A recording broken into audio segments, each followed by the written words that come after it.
Alô, quarentenados, tudo bem com vocês? Diretamente aqui do Caos, nós vamos trabalhar hoje com período Vargas, né? Mas aí abordando somente os dois primeiros momentos. O Estado Novo vem numa aula em separado. Uma moto passando, daqui a pouco aparece alguém gritando olha a pamonha, olha o gás, olha o picolé, mas isso não vai interferir na nossa viagem por esse momento tão fascinante da história do Brasil. Ok, gente? Então, aproveitem e curtam bastante o nosso podcast de hoje, que é sobre o governo Vargas.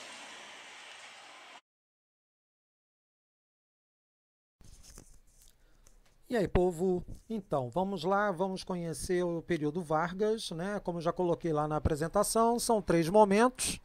E o primeiro momento, né, começado aí com a Revolução de 1930, e a gente pode entrar numa discussão sobre esse conceito, se é uma revolução, um golpe, ou que tipo de movimento foi esse, né, que teve sua culminância no dia 3 de novembro de 1930, quando Vargas, após a deposição de Washington Luiz, assume a presidência do país. Esse período, conhecido como governo provisório, vai até 1934. Em 34, então, por pressões ocorridas a partir de São Paulo, né, com a Revolução Constitucionalista de 32, temos aí a instauração do governo constitucional, como o próprio nome diz, por conta da existência de uma Constituição que vai ser promulgada em julho de 1934, e essa Constituição traz avanços importantes, embora nesse período não tenha somente a Constituição como acontecimento importante, temos também a Intentona Comunista de 1935. Né? E por último, o período mais longo desse período Vargas, né? O Estado Novo, um Estado Novo que fascina muita gente, inclusive esse que vos fala. Por quê?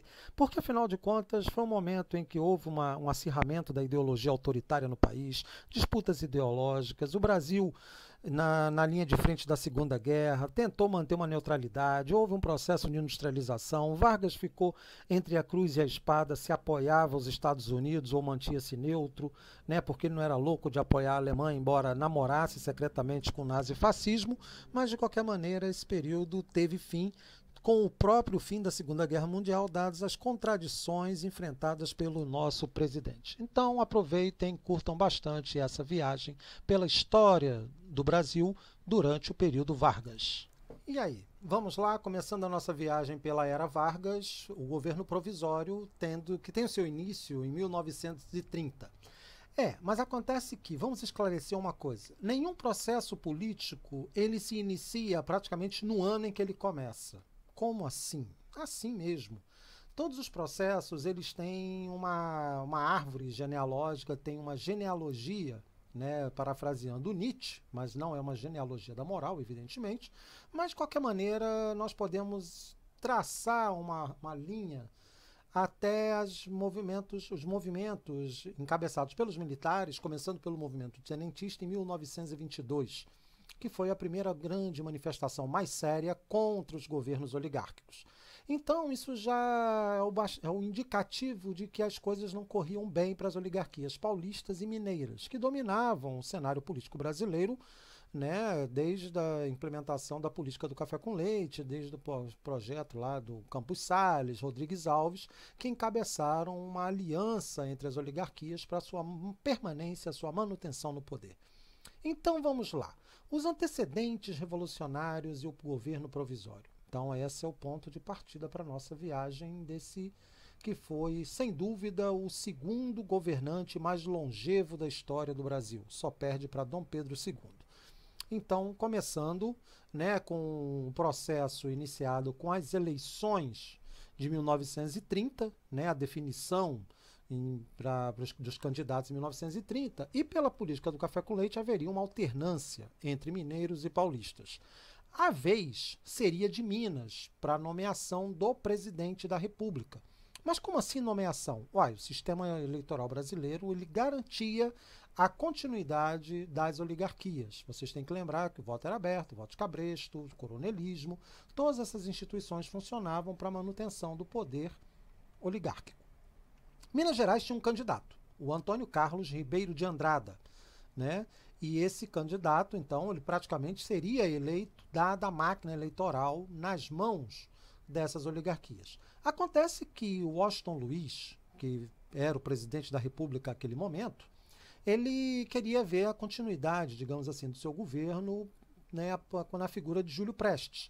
Júlio Prestes, representante das elites paulistas, então viria como candidato a presidente. Essa decisão de Washington Luiz, obviamente, vai desagradar os mineiros e vai levar a uma ruptura dessa política do café com leite, né? Então, aquela ideia que norteava o cenário político brasileiro, né, que fazia com que as elites cafeeiras e pecuaristas permanecessem no poder ad infinitum, né, acabou sendo quebrada com essa decisão de Washington Luiz em nomear ou indicar Júlio Prestes como candidato a presidente da República para eleições essas que aconteceriam em 1930. Vargas, à frente das oligarquias gaúchas, então nós temos que lembrar que Vargas também era um oligarca, né? Ele não representava um setor social fora desse jogo, né? Ele percebeu que ali ia surgir um momento extremamente favorável para o lançamento de uma candidatura. E para melhorar a situação, para facilitar a situação, o que Vargas então pensou? Por que não chamar um representante das oligarquias nordestinas, oligarquias essas que em muitos casos se sentiam alijadas do poder, né, por conta dessa concentração nas mãos de paulistas e mineiros, né? Então ele chama João Pessoa, que é sobrinho de Epitácio Pessoa e governador da Paraíba, para compor uma chapa pela Aliança Liberal, que disputaria então as eleições contra os oligarcas paulistas. Acontece que um fato trágico interrompeu essa trajetória política de João Pessoa. No dia 26 de julho de 1930, ele foi assassinado numa confeitaria em Recife, capital de Pernambuco, por um adversário político. Acontece que a motivação do crime pode ser questões políticas, ou seja, essa divergência política, ou também questões particulares. Mas acontece que para o cenário político da época, a primeira hipótese, né, questões políticas, seria mais interessante, porque afinal de contas não poderíamos manchar a reputação de João Pessoa enquanto líder desse processo de mudança do governo. E aí o Vargas, obviamente, vai acusar as oligarquias paulistas de tramar o assassinato de Getúlio Vargas. Nós já vimos isso na história do Brasil, quando o Líbero Badaró foi assassinado lá em 1830, né, em São Paulo, como acusaram a mando de Dom Pedro I. Acontece que, então, diante desse cenário, né, as eleições ocorrem, o Júlio Prestes vence as eleições, né, então isso evidenciava a existência de uma máquina que permitia a continuidade no poder, e Vargas, não satisfeito com o resultado eleitoral, decidiu exigir uma recontagem de votos. Essa recontagem foi feita, confirmando a vitória de Júlio Prestes. E aí Vargas, diante da inevitabilidade da derrota, começa a acusar, né, começa a afirmar que as eleições resultaram de ação fraudulenta. E aí o resultado óbvio foi uma movimentação política que envolveu Getúlio Vargas, à frente das oligarquias gaúchas, os militares, principalmente na figura dos tenentes, e outros setores da sociedade brasileira que não estavam muito satisfeitos com o resultado das eleições. E aí os militares, né, à frente do processo político, ou seja, os militares como atores políticos, eles decidiram então tirar do poder o Washington Luiz. Né? Então essa deposição de Washington Luiz foi o marco, foi o acontecimento decisivo para o início desse governo provisório. Né? E o que nós podemos tirar de conclusão nesse momento? Uma situação bastante interessante. Será que nós teríamos efetivamente mudanças políticas no Brasil com a deposição de Washington Luiz e das oligarquias paulistas? É o que nós veremos a seguir. Então, continuando aí com o governo provisório, e aí eu destaco 3 pontos, né, que podem ser identificados como mudanças. Lembre que nós conversamos sobre isso brevemente no slide anterior. Então, no ponto A, promoção de políticas visando a industrialização do país. Qual o interesse de Vargas em industrializar o Brasil? Obviamente, quebrar, digamos, o eixo, né, ou a base de apoio das oligarquias, que era o setor rural. E ao promover a industrialização, Vargas não apenas atenderia aos interesses dos militares, que pensavam que a industrialização, né, afirmavam ser a industrialização, a possibilidade de modernização do país, mas também atendia os interesses de uma crescente burguesia urbana, né, sempre distante do poder por conta da concentração desse poder nas mãos das oligarquias, e também faria com que os operários tivessem maior participação, não necessariamente política, mas pelo menos pudesse aumentar a sua participação econômica. O ponto B, né, o item B, políticas públicas voltadas à classe operária, é óbvio, porque a ideia de Vargas era permitir que essa classe operária, tão distante de tudo, né, sem direitos, ela fosse, digamos, abraçada pelo governo. Mas qual o interesse de Vargas? Vargas gostava do operariado? Sim e não. Né? Por que sim? Sim, porque era interessante, era uma forma de obter apoio político diante das oligarquias. As oligarquias, embora fora do poder, elas não estavam mortas. Né? Elas esperavam um momento propício para agir contra o Vargas. O problema é que Vargas tinha ao seu lado o exército. E agora, com as mudanças promovidas pelo governo, então teria apoio da classe operária crescente no país. E outro motivo para que Vargas também se aproximasse dos trabalhadores era, obviamente, se afastar essa ameaça comunista.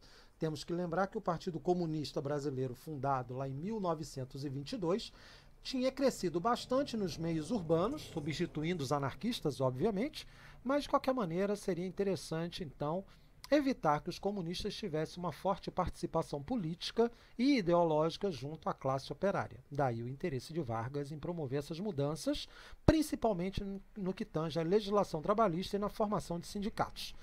E o item C, né, algo que nós já vemos desde a Guerra do Paraguai, que é o Exército fortalecendo seu papel político. Ou seja, o Exército não seria apenas responsável pela manutenção da integridade do território brasileiro, mas também funcionaria como um partido político sem registro, ou seja, atuaria politicamente, defenderia seus interesses e os interesses que ele interpretasse como ou nacionalistas ou voltado para uma perspectiva patriótica, né, e sempre, lógico, colocado mais à direita no cenário político, embora muitos militares tivessem abraçado a causa do comunismo. Isso me lembra uma frase atribuída, salvo engano, a Nelson Werneck Sodré, um historiador brasileiro, que disse o seguinte: é mais fácil organizar o Partido Comunista nos quartéis do que nas fábricas. É uma fala bastante interessante que ilustra o papel, né, que o Exército, o papel político que o Exército desempenhava.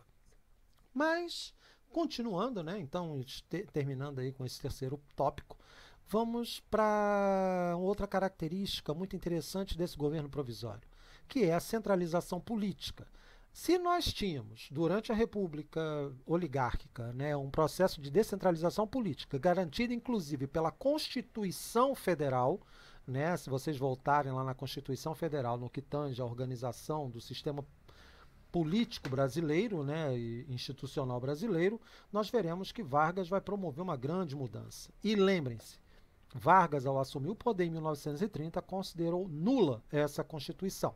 Então, isso abriu caminho para que ele pudesse exercer essa centralização política que também vai ser alvo de críticas por parte dos seus opositores, certo? Mas isso vai ser uma característica até o Estado Novo.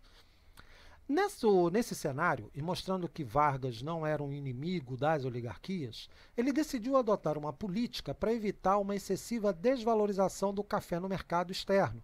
Nós temos que lembrar que esse contexto, iniciado em 1929, é referente à crise econômica, crise mundial desse mesmo ano, né, crise de 29, que abalou as economias capitalistas e, lógico, afetou e muito os países exportadores, principalmente de matérias-primas e produtos agrícolas, dentre eles o Brasil. Então o Vargas, né, como a oferta de café era muito grande, o Vargas então decidiu adotar medidas para quê? para que esse café não se desvalorizasse. Então o governo ficou responsável pela compra da produção, né, da safra, e promovia a destruição física desse café, tudo para poder segurar o preço. Isso então agradou as oligarquias, né, os cafeicultores, principalmente paulistas, que viram, não tiveram, digamos assim, a sua fortuna dilapidada pela crise de 1929, né? Então, saindo da questão econômica, voltamos para a questão social. Vai ser assinado em 19 de março de 1931 o decreto 19.770, que estabelece a instituição dos sindicatos. Qual o objetivo de Vargas com isso? Simples: constituir sindicatos que pudessem ou que fossem controlados pelo Estado, né? E, obviamente, evitando, como nós já vimos no item 2, no item B, perdão, ali em cima, nas mudanças, acabou de passar uma moto, né? Evitar que os comunistas tivessem influência nesses sindicatos operários. Temos que lembrar que com esse projeto de industrialização que o Brasil enfrentaria, né, ou conheceria a partir desse momento, a classe operária se tornaria numericamente poderosa. E se ela tivesse consciência política, colocaria em risco, então, o projeto de dominação estabelecido por Vargas. É claro que tudo isso também deve ser acompanhado de outras mudanças, como aquelas que nós verificamos nas reformas feitas na educação brasileira. Francisco Campos, Gustavo Capanema, né, quem mais? Tem um outro cidadão que eu não estou lembrando o nome, Anísio Teixeira, né? Então, esses intelectuais foram responsáveis por promover reformas no sistema educacional brasileiro. Qual o objetivo de reformar a educação? Simplesmente adequá-la à nova realidade econômico-política do país. Se o país passava por processo de industrialização, você tem que universalizar o acesso à educação. Então o Estado passa a ser responsável por garantir o acesso integral de todos os brasileiros à educação, né? Mas, apesar de todas essas questões, talvez um episódio bastante interessante, e aí para quem for fazer vestibular em São Paulo, recomendo que estude, porque 1930, né, então 2020, estamos fazendo aí, comemorando os 90 anos da Revolução de 30, é a Revolução Constitucionalista ocorrida em São Paulo no ano de 1932.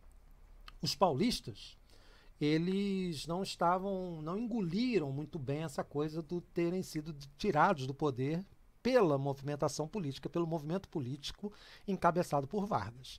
Então, eles se aproveitaram de uma situação que de fato estava acontecendo no Brasil naquele momento, né, que o Brasil não tinha uma Constituição, o Vargas governava por decretos, e aí o que vai acontecer? Eles vão se mobilizar, vão se aproveitar do assassinato de 4 estudantes, né, que também não me interessa saber os nomes, eu sei que a sigla é MMDC, né, parece uma equação matemática. Então, os paulistas iniciam o movimento, né, em julho de 1932, com vistas à derrubada do governo. Só que a intenção dos paulistas era colocar Vargas contra a parede. E aí Vargas foi mais, digamos, mais esperto. Por quê? Porque Vargas sabia muito bem que os paulistas, embora tivessem uma força econômica significativa, não tinham força militar. E a intenção dos paulistas era criar uma situação de contradição no governo Vargas e obrigá-lo a assumir uma Constituição. Mas eles acreditavam que Vargas agiria autoritariamente e não trariam, né, não chamaria, não convocaria uma Assembleia Constituinte, e isso daria munição para outras oligarquias que eventualmente estivessem insatisfeitas com o governo de Vargas e se juntassem aos paulistas no processo político. O resultado é que, após 3 meses de intensos combates entre revolucionários constitucionalistas e forças federais, as forças federais acabaram vencendo, mas Vargas entendeu o recado, né? Tanto é que no ano de 1933 ele convoca eleições para a formação de uma Assembleia Constituinte, e é o que nós veremos a seguir.